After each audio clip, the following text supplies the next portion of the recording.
Here we go. Donc, un autre cas tiré du manuel de l'entreprise Les Soudures Avalées Charrette.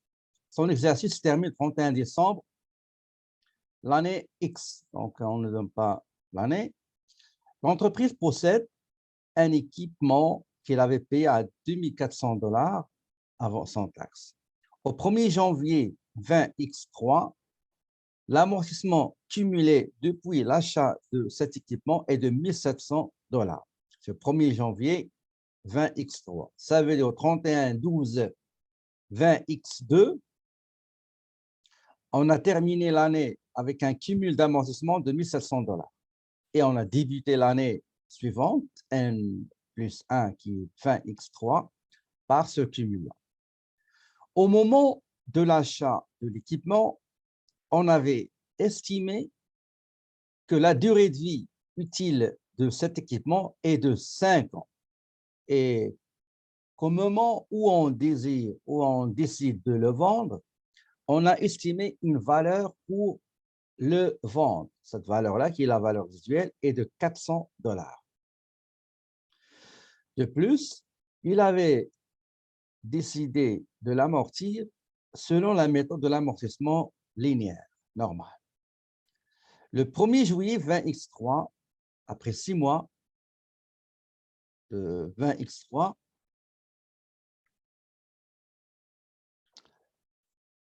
Monsieur Avalé Charrette le vend à 500 $, à 550 $ plus taxes. On nous demande de faire le traitement comptable de cette transaction. Hier, je vous ai mis un enregistrement uniquement pour vous expliquer quelles sont les étapes à suivre minutieusement pour faire correctement le travail ou bien le traitement comptable. Donc, il y a 3 étapes. La première étape contient 2 tâches, la deuxième étape contient 2 tâches et la troisième étape contient 3 tâches. Donc, on va aller tout de suite. Les mots-clés ici, les mots-clés et les chiffres clés. Premièrement, on a le coût d'acquisition. Pardon, le coût d'acquisition, il est de 2400. La valeur résiduelle, 400 $. Le cumul d'amortissement au début de l'année de cession est de 1 700 $. Le prix de cession, prix de vente est de 550 et la méthode utilisée est l'amortissement linéaire. Donc, ces données clés vont nous aider à bien préparer le traitement comptable. Donc, je vais aller vous chercher le fichier, ce ne sera pas long. Le voici. Donc, c'est ça le tableau qui récapitule les 3 étapes que je vous ai envoyées en fichier Excel.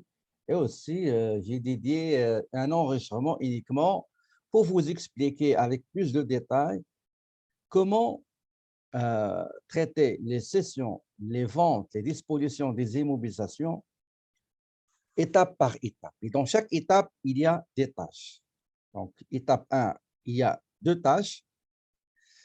Calculer l'amortissement au moment de la vente de l'article vendu, de l'actif vendu, et passer l'écriture de régularisation. 2 tâches. Étape 2, aussi 2 tâches.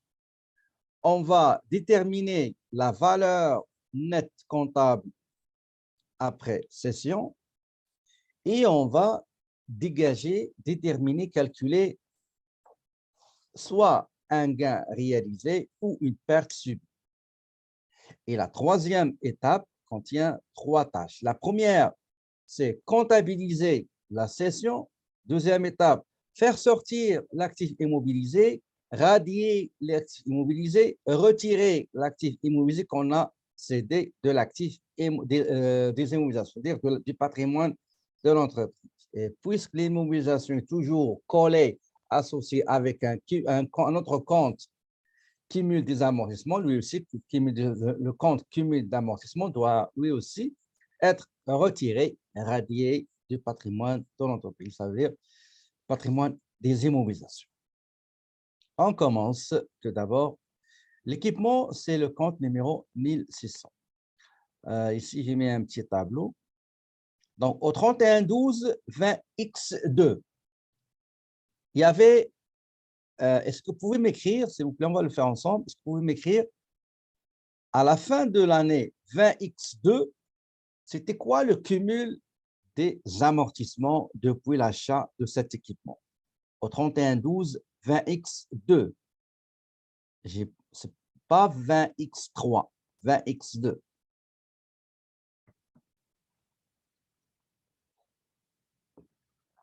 Effectivement, c'est 1700. On va le noter ici.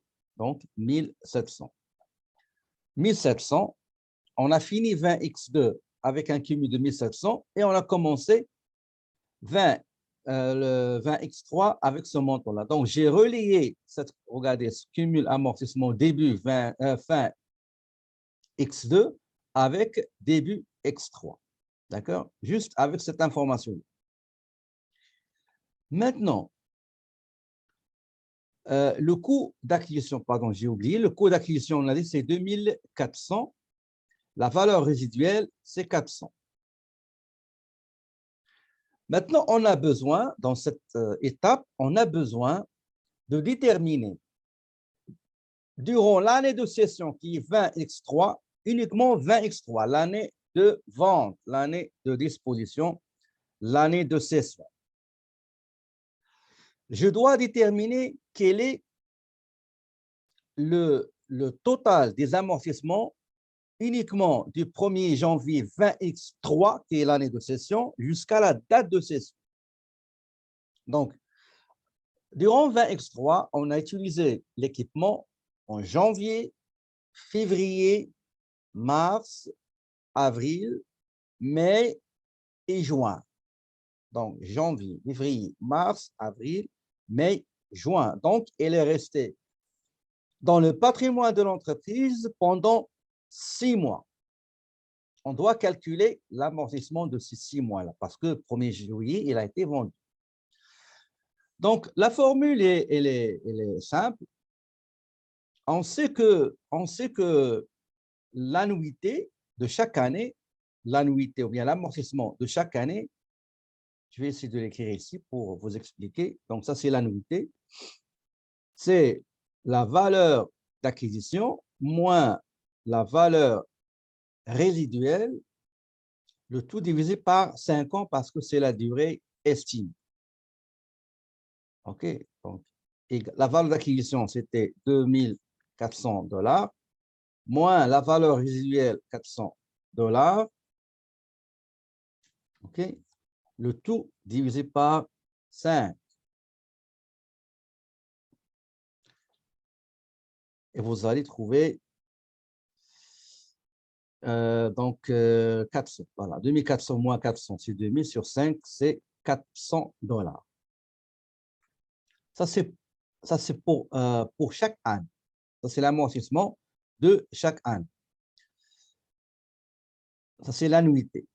Maintenant, pour amortissement par mois égale donc 400 $ divisé par 12. Donc, 400 divisé par 12. On le multiplie par les 6 mois. Les 6 mois qu'on avait, ça va vous donner 199,99, c'est 200 $. D'accord? Donc le tout, on va le multiplier par mois. Et après, qu'est-ce qu'on va faire? On prend on a trouvé 33 points, etc., multiplié par 6 mois, ben, ça va vous donner 200 $. OK, juste une petite explication, c'est tout. Je sais que vous savez tout ça. 200 $.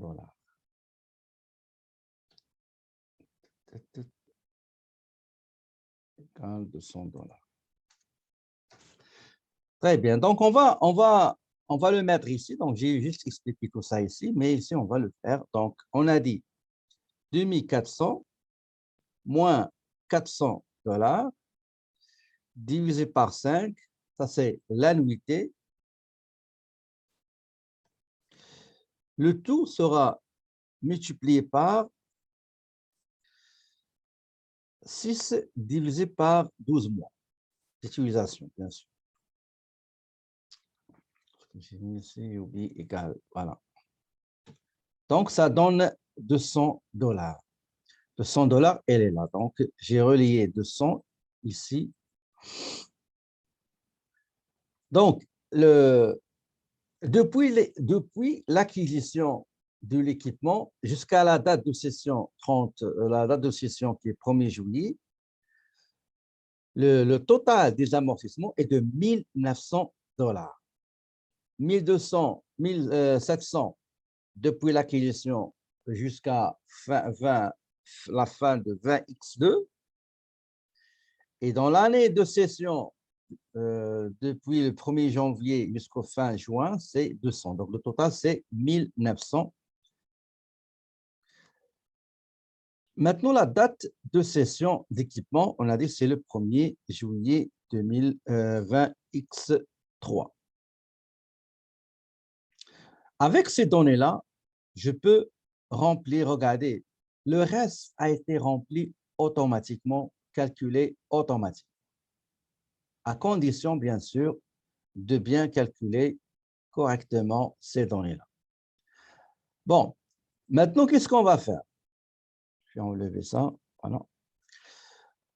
La deuxième tâche, dans la première étape, c'est de faire l'écriture de régularisation de fin de vie de cet équipement qui va sortir, qui va être retiré. Tout d'abord, la charge 58,50 égale 200, c'est l'amortissement qu'on a trouvé, amortissement de la période d'utilisation de l'équipement durant l'année 20X3, et la contrepartie au crédit, pardon, la contrepartie du crédit, c'est le compte 1610, amortissement cumulé. Donc, pour enregistrer la charge d'amortissement de l'équipement du 1er janvier au 30 juin 20X3. Avant de passer à l'étape numéro 2, est-ce qu'il y a des questions, s'il vous plaît? Maintenant, on passe à l'étape numéro 2 qui contient, elle aussi, 2 tâches. La première, c'est de calculer la valeur nette comptable. La valeur nette comptable, normalement, c'est la valeur d'origine moins cumul amortissement. OK. Je vais enlever tout ça. OK, donc je vais enlever ça. Voilà. Donc, le cumul amortissement au 31-12-20X2 égale. Donc, on a dit c'est 1700. Amortissement de l'équipement à la date de cession, on a trouvé que c'est 200 égale. Je vais aller chercher 200, il est là. Ah, il est là, 200, oui, il est là. Cumul amortissement à la date de la cession, depuis la date d'acquisition jusqu'au 1er juillet, bah, égale le cumul amortissement avant cession plus le cumul amortissement de l'année de cession qui est 20X3. Donc, c'est 1900. Donc, 1 plus 2. Il est juste ici. On va mettre une couleur. Voilà.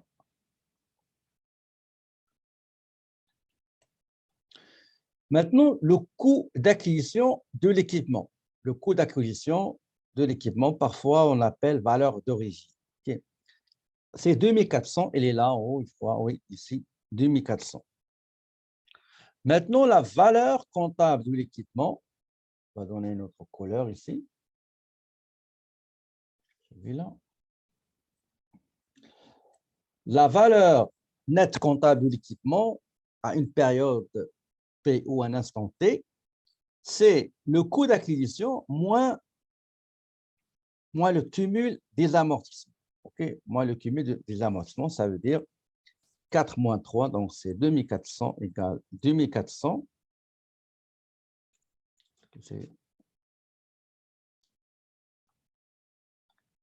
Donc, égale 2400 moins le cumul, bah, ça donne 500 $. D'accord? 500 $. Maintenant, pour déterminer est-ce qu'on a réalisé un gain ou une perte, bah, il va falloir prendre le prix de cession moins la valeur nette comptable. Donc, le prix de cession, c'est 550. Donc, 550 avant taxe, toujours. Pourquoi perte de 100 $? Quelqu'un qui m'a écrit perte de 100 $. Vous avez une valeur nette de 100 $ et vous avez le prix de cession, c'est 550 d'après l'énoncé qu'on a ici. Donc, c'est 50 $ de gain, non pas perte de 100. Je ne sais pas comment vous avez calculé ça. Et en bas, il y a la troisième étape, c'est l'enregistrement. Il y a trois tâches. Tout d'abord, enregistrer. Attendez, je vais enlever tout ça. OK, comme ça, vous allez savoir comment on les remplit, c'est mieux. OK? Donc, la troisième étape, il y a trois tâches. Il y a la première, c'est de comptabiliser la session et après, c'est de radier, faire sortir l'immobilisation et encore faire sortir le cumul des amortissements de cette immobilisation.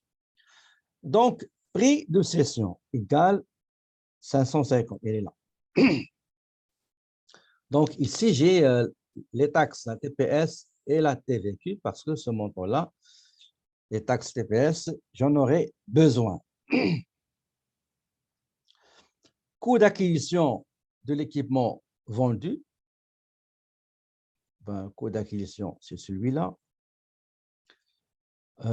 Amortissement cumulé, c'est 1900. Valeur comptable de l'équipement vendu, c'est celui-là. Voilà, comptable. Voilà, c'est 500.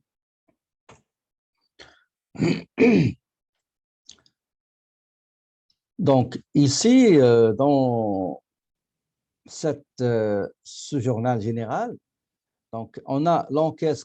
Qu'est-ce qu'on a encaissé? Ben, on a encaissé égal ce montant-là. Donc, le montant 550 plus les taxes. Pour amortissement cumulé, égale ce montant-là.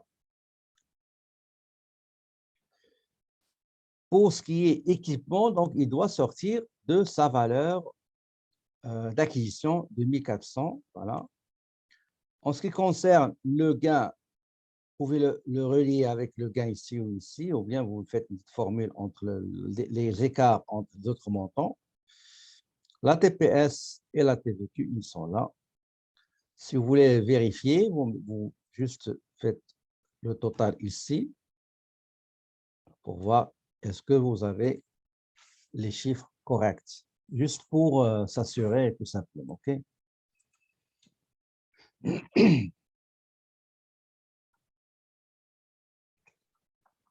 Donc, voilà. Vous voyez, ce n'est pas quelque chose qui est difficile. Donc, ça ne prend même pas un quart d'heure. Donc, le tableau, si vous utilisez les tableaux, vous n'aurez aucun problème. Donc, ça juste mon propre tableau. Si jamais vous concevez un tableau plus performant que le mien, ben, allez-y. OK. Moi, je préfère toujours avoir des détails devant moi. Parfois même, il y a des trucs en haut, je peux les avoir ici.